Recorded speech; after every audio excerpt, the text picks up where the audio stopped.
Before this video starts, I need to mention that when I say Project Sekai fans, I am not referring to all Project Sekai fans. If you don't do these things, I'm not talking about you here, and I fully appreciate you as someone who doesn't do these things. I also absolutely love Project Sekai with all my heart, so just know that if I really was talking about all Project Sekai fans, I would also be dunking on myself. Anyway, I really hope I don't hurt anyone, and let's get on with the video.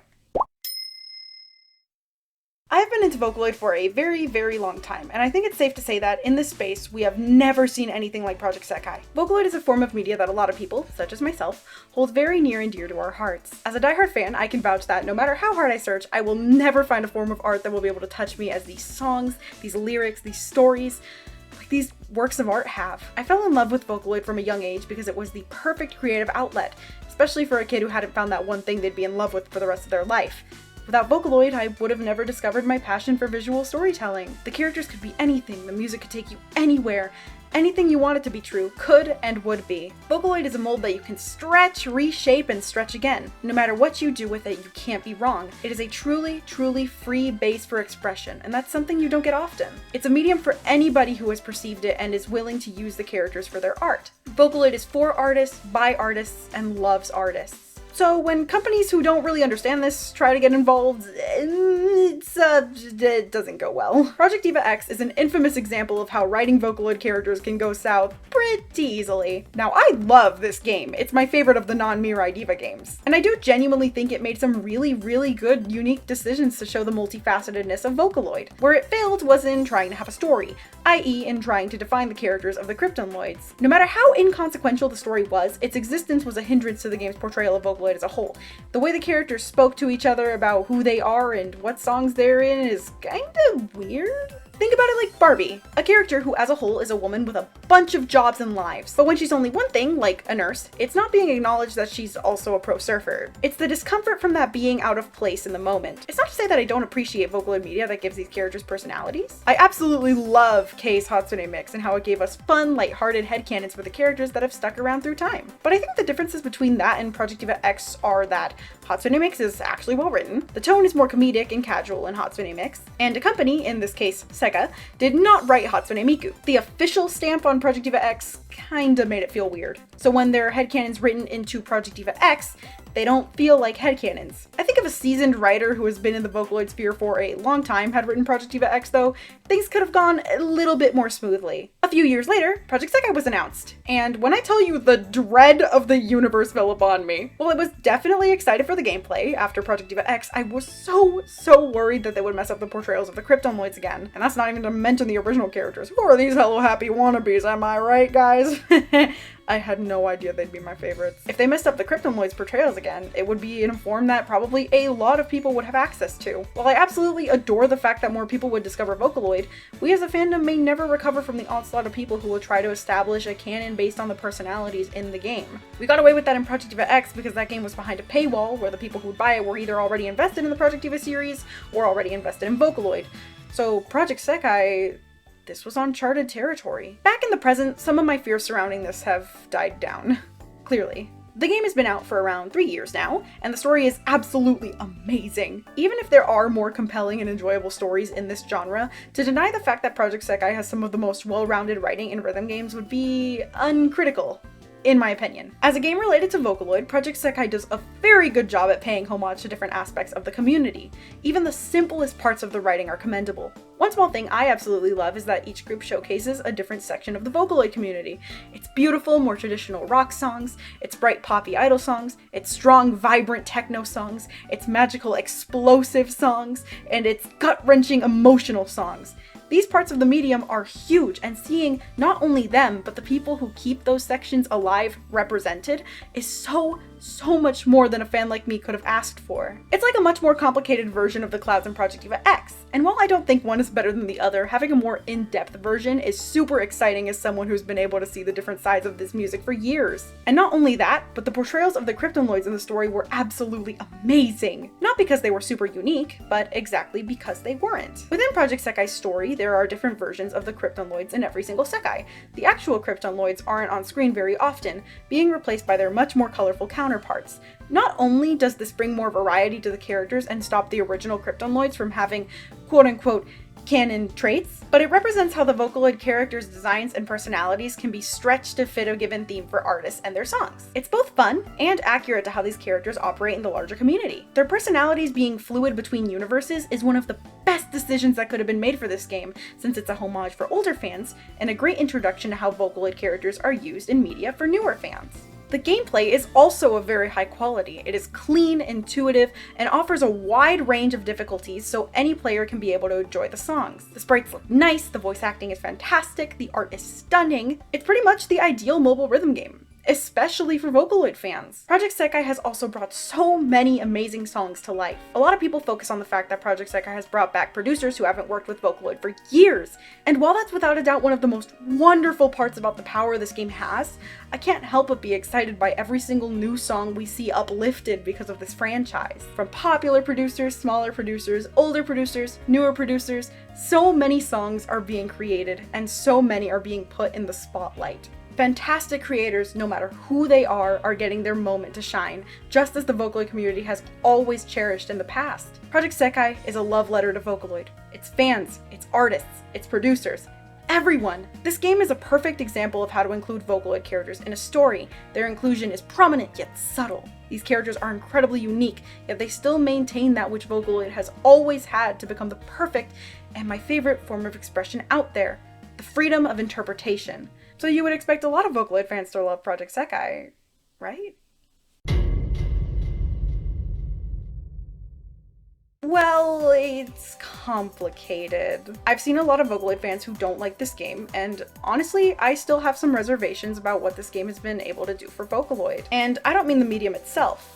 I mean the fandom. Vocaloid is defined by those who engage with it, not the company who has created it. This doesn't only involve producers who write songs, but also the thousands of other visual artists, writers, and fans who are interpreting Vocaloid and creating works with how they view the content. Because of this, when people begin to interact with Vocaloid uncritically, this effect can be felt throughout the whole space. So this might make me sound like I'm just another Vocaloid fan complaining about Project Sekai fans, but I'm also a Project Sekai fan, so I don't hate all of us or think that we're all bad people by any means. All this video is meant to do is show more people what these misconceptions spawned by uncritical fans are, and how some of these rigid views can hinder the experience of Vocaloid itself. A lot of Project Sekai fans whose first exposure to Vocaloid has been through the game are missing a lot of context as to how Vocaloid works as a creative tool. Because really, that's all it is, a creative tool. Many people view the Cryptonoids and other Vocaloids as actual characters. This is stagnant, the exact opposite of what Vocaloid should be. This has been a problem in the space long before Project Sekai, but this game has largely increased the number of these fans in specific. I'm not one for gatekeeping. I think that's wrong, especially in relation to Vocaloid. I wouldn't want anyone to miss out on the opportunity to be as touched by these works of art as I have. But I'm also just so tired of Project Sekai fans forcing their interpretations onto others and making it a game of moral superiority in a medium that's almost equivocally like playing dress up and pretend. So here are some misinterpretations I've seen of how Vocaloid works from Project Sekai fans. The Vocaloid fandom has always had the are Rin and Len siblings issue, and just when I thought we were free, it came back. Let's get this straight. Rin and Len are siblings. If you want them to be. Much like how they're not siblings.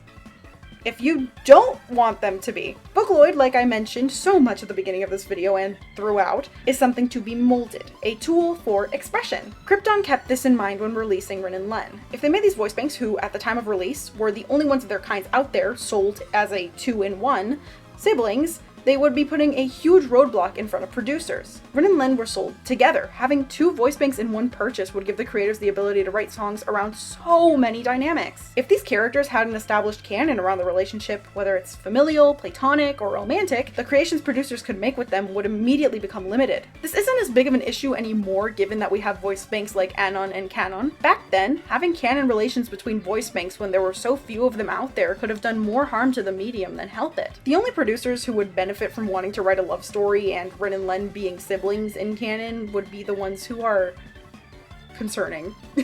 Concerning to say the least. The Rin-Len problem isn't as exclusive to Project Sekai, which is why I'm getting it out of the way first. This is just mainly exacerbated by Project Sekai fans. I've seen a lot of people completely dismiss songs and artwork because they're about Rin and Len being a married couple or having crushes on each other, and this just doesn't sit right with me. It makes me really sad when I see works of art get pushed to the side just because people don't want to understand why they are the way they are, or consider the fact that maybe Rin and Len aren't siblings. Love songs about Rin and Len are just not about two siblings being like that. So don't dismiss an amazing song just because you see that and think, ooh, that must be bad.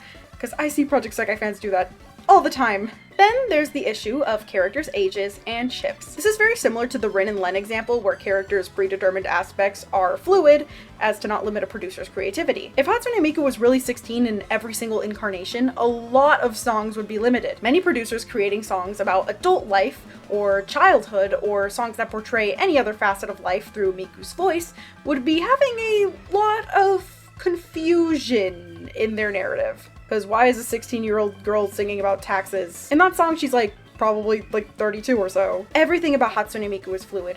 Her age, her appearance, her gender, her sexuality, everything. She's always been this way, and it's something that's agreed upon by producers and most fans in the sphere at this point. This is what makes many designs or ships okay, but a lot of Project Sekai fans see that Miku's initial age at creation was 16 years old, and they run with it, not understanding that a lot of people can change up her traits for the context of songs and have it be perfectly okay and not weird at all. I very vividly remember a time when I saw this go south, specifically because of Project Sekai fans. A few months ago, Kaito's voice provider, Naoto Fuga, retweeted some ship art of Kaito and Miku together. The versions of the characters depicted were from the song Acute, in which Kaito and Miku are engaged before Miku catches him cheating on her with Luca and promptly stabs his lights out. When Project Sekai fans saw this retweet, they started freaking out about it. Some people were attempting to educate him on why this was so wrong, and others were straight up telling him that he was a disgusting person because he supported something like Miku x Kaito. It got to the point where Naoto Fuga had to make an apology to anyone he'd upset, which is so sad. This is when it hit me that these problems were coming back to Vocaloid because of Project Sekai players. These people went out of their way to tell Kaito's entire voice provider, who is such a sweet person, that a ship in a song where these characters are both adults and are literally engaged was problematic. Like, what do people like this think of Magnet, or Fireflower, or React, or bad example. I just think that if more fans interacted with Vocaloid media more often than they interact with it through Project Sekai, then this issue wouldn't be nearly as prevalent. I personally have my own headcanons for the default versions of the characters. I think a lot of people do. But those headcanons all go out the window when I listen to a new song, because the Miku in one song is completely different to the Miku in another. The next point is more goofy than anything. I just wanted to mention the whole rabbit hole thing since it's really funny to me. Because of people not thinking that Miku's age can be fluid, they resort to weird coping methods when they see something they don't like. For those of you who don't know, Rabbit Hole is a Deco 27 song using Miku, which is about more adult topics. Which is not something new in Vocaloid, that's completely fine, but people are trying to say that the character is not Hatsune Miku and that it's someone else because Miku is 16 and this character is not, so they're saying this is someone's OC. That this is Deco 27's OC. Now guys, I don't know if we lost our critical thinking skills, but that is Hatsune Miku. That is equivocally Hatsune Miku. Deco 27 has a ton of different interpretations of Miku. I mean, look at Mannequin, but are you trying to tell me that all of these girls aren't Hatsune Miku? All of these teal pigtailed girls are not Hatsune Miku? Now, Faruzan from Genshin is not Miku. She's not Miku. All of these girls are Miku. So yeah, those are some of the main problems caused by Project Sekai fans in the Vocaloid sphere. There's a bunch of other small stuff that makes me want to explode, like, oh my god, that Hatsune Miku from Project Sekai cosplay is so cute! But if I think about these things for any longer, I might pass out. I might be wondering, how are these things the fault of Project Sekai? Aren't these just new and experienced fans who don't know much about Vocaloid yet? This has happened before. Well, yes, I do agree that these problems have always been present in the community because of new fans. I also think the reason that they've been appearing much more frequently aside from the release of Project Sekai is because of the way Project Sekai utilizes Vocaloid songs in its narrative. And I don't think the way it uses songs is a bad thing, it just happens to have this side effect. Project Sekai, while featuring the Kryptonloids, also has a bunch of original characters who get songs commissioned by producers for their game, which I think we all know. Mr. Showtime Save Me. These original songs are based on an established canon. The characters being represented here have rigid stories, identities, and traits. While, yes, these can evolve in certain aspects, they will always be the exact same characters. Shizuku can't just wake up one day and be a ghost who pulls pranks on all her friends for eternity, and then come back as a 43-year-old songbird pirate-loving mermaid. Miku can, but Shizuku and the other Project Sekai characters just don't do that. They don't operate the same way. Think about these songs. Once Upon a Dream, Nikkori Chosatai theme, and Kirapipi Kirapika. To Project Sekai fans, all of these songs are associated with the character Emu and her development in the story. To Project Sekai fans, these songs will always be tied to Emu, making these songs more stagnant to them. However, the original versions of these songs that are not tied to Emu are instead tied to the Vocaloid characters within them, who are not stagnant and can be ever-changing. Another song in Project Sekai, like Bug, will never be associated with Emu, but both Bug and Kirapipi Kirapika are associated with Hatsune Miku. As a Project Sekai fan, I can associate Kirapipi Kirapika with Emu, but because I am also a Vocaloid fan, the original version of this song is also completely separated from her character. To me, it just feels like another unique Vocaloid song. It's not about a single character with defined traits to me, but about a base for a character with undefined traits. Though I love Infinitely Grey in relation to Enna and her event, the song means so much more to me when I separate it from the canon of Project Sekai. This story isn't about Enna, it's about this boy. It's a story about Suri. It's a story about art. It's a story about everyone and everything. I know you can make the argument that you can do this with the original story anyway, but when you take away the canon traits and events from this character, this can be applicable anywhere and everywhere. It's all so free. Vocaloid is free. I feel that even if fans logically know that Hatsune Miku is singing both songs, this creates a sense of discomfort for them, whether it's conscious or not. Fans who are used to the songs being associated with one character or concept want Miku to be stagnant too. I feel that this is why we get people wanting her age or other aspects to be consistent. Miku should be 16 everywhere because that's just how characters typically work. Project Sekai characters are stuck on their canon timeline, but Vocaloid characters don't work in the same way. Having songs commissioned for Project Sekai creates a stagnant world around those songs for many people and creates the association that when a song surrounds a Vocaloid, that Vocaloid should have consistency too. What this brings us to is that these fans aren't entering the Vocaloid sphere and misinterpreting it from within. If that was the case, then they would be able to adapt to the fact that Vocaloids change completely depending on the song. Instead, Project Sekai fans are watching the Vocaloid sphere from the outside and making up rules for it based on what they know from the Project Sekai sphere or just any other fandom sphere in general. This wouldn't be so bad if they were in a transitional point from only engaging with Project Sekai to also engaging with Vocaloid overall, but from what I've seen, that's only a number of fans. There are so many more who just don't care to get into Vocaloid, and this deeply saddens me. I've already mentioned why I love Vocaloid so much, so I won't get into that again, but seeing all the creative freedom I love in this community get overwritten by a subconscious need for canon traits in a character is just, man. I also feel like this is another moment where I should mention that this is not about all Project Sekai fans and just the ones I am referencing. Either way, it's boring if Vocaloids constantly stay the same. Let's just do whatever we want with Miku. Let's turn her into a Genshin slime for all I care. I really want that song about the pains of being a Genshin slime. What I've just described is one of the arguments for why Project Sekai could have ruined Vocaloid. This game's existence overpowers Vocaloid itself. When fans reference Hatsune Miku exclusively in relation to Project Sekai, so much of the variation she's known for has been lost. The cultural reset this game has created, though valuable for bringing Vocaloid to a larger audience, has also overshadowed what Vocaloid has always been about: individual creativity. This is one overarching story created by one company. One amazing story, sure, but Vocaloid has always been about hundreds upon thousands upon millions of other stories created, not by companies, but by anyone. The person you sat down next to in class could use Vocaloid to express themselves. That person on the bus, the person at your job, or even the person you're closest to. All of these people could use Vocaloid for themselves. So when a company's work or just something stagnant defines people's view of Vocaloid, I don't know. Project Sekai is incredible. I don't want to sit here and pretend that the story or the songs have no merit or can't inspire people just as much as any stories from original Vocaloid songs have. But again, people who only focus on Project Sekai and just ignore the art of Vocaloid are trying to dictate what the creators and other fans can and can't do. It's depressing as someone who fell in love with a form of art without any rules or limitations. I love Project Sekai. I love it so much, so it pains me to say that I do have to blame it for what's happened to the fandom. And while there have always been people who don't know much about Vocaloid making assumptions that are just wrong, Project Sekai created a lot more people like that, even if it wasn't on purpose. Fans who grew up with Vocaloid or just have been in the fandom for a long time adapted to the ways the media works more quickly since they were always exposed to the art being created with it. Project Sekai fans, however, nearly exclusively consume the media through the game. To summarize what I mean by all this, Project Sekai fans are like perpetual beginners in the Vocaloid sphere. Project Sekai fans will either take much longer to learn these things, or from what I see pretty often,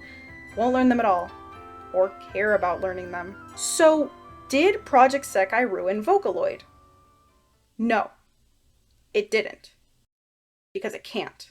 While there are a billion arguments for how Project Sekai made Vocaloid better, or made it worse, or made fans uncritical, or blah blah blah blah blah, I don't think Project Sekai could ever ruin Vocaloid. I love both what Project Sekai has given us and hate what it's done to the fans, but even then, I don't think it's possible for Project Sekai to ever be able to touch Vocaloid. Vocaloid is far too powerful of a medium to ever disappear. While it may be overshadowed or misinterpreted, Vocaloid can never be ruined. In its purest form, Vocaloid is the voices of humans. Their love, their anguish, their joy, their serenity, their stress, their traumas, their selfishness, their very lives. Vocaloid is fueled by something so intrinsically human, something so intrinsically beautiful, something that Project Sekai also stands for. Even if those stories are written by a company, they're still written by someone. There is a human voice to be found there, just as there's a human voice to be found everywhere, in every Vocaloid song, in every song. Art is untouchable, no matter the form. It cannot be tainted, and a form which is so close to anyone who wants to express themselves with it, like Vocaloid, is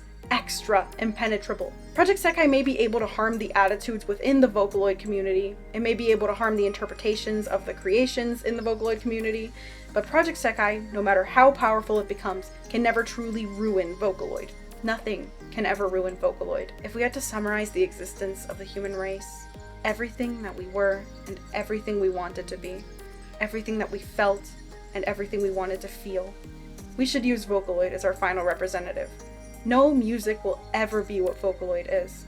It will never truly give us the vast worlds written in the visuals or painted by the lyrics that producers, no, the common man, no, that humans have brought to life. No matter what, that life will pass on, and no matter who overlooks it, it will live when we're gone. So, here's a more fitting question. Did Project Sekai bring an influx of people who don't understand Vocaloid and don't care to learn anything else about it to a fandom so close to the original community who exclusively judge and condemn it from the outside? Yeah, probably. Lol.